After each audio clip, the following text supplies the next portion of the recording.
कलयुग की कहानी। कलयुग की कहानी का प्रारंभ तब शुरू हुई जब महाभारत खत्म हुआ और पांडव हिमालय चले गए तथा भगवान श्री कृष्ण भी स्वर्ग चले गए। श्री कृष्ण जब तक धरती पर थे तो कुछ भी कर सकते थे। उनके जाने के बाद धरती माता कहने लगी, अब तो कलयुग का यहाँ वास हो जाएगा। अब मेरा उद्धार करने के लिए कोई नहीं है।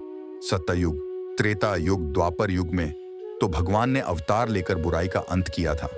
अब कलयुग में पाप, अत्याचार, चोरी, अहंकार, ईर्ष्या, वासना ही होगी। मानव जीवन के लिए कलयुग एक अभिशाप है।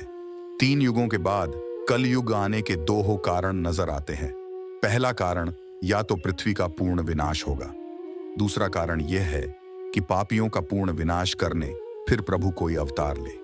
महाभारत युद्ध के बाद युधिष्ठिर अपना राजपाट परीक्षित को सौंपकर अपने भाइयों का साथ महाप्रयाण हेतु हिमालय को निकल गए।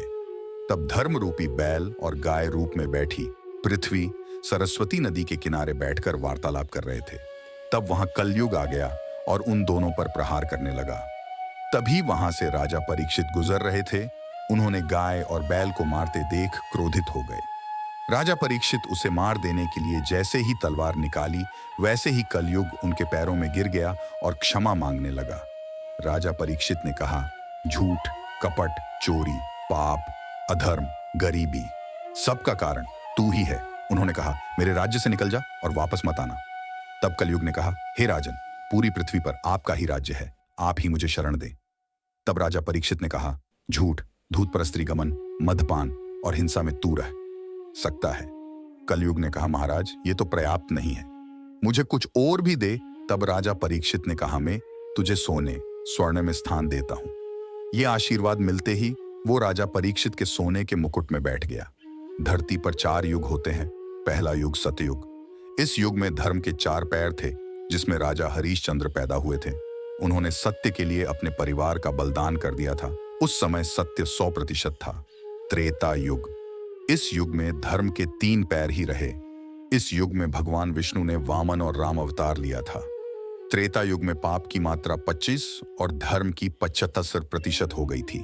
इस युग में असुर राज बाली ने 3 पैर के नापने पर धरती दान कर दी थी। रावण ने सीता जी को अपहरण किया पर उन्हें छुआ तक नहीं। द्वापर युग।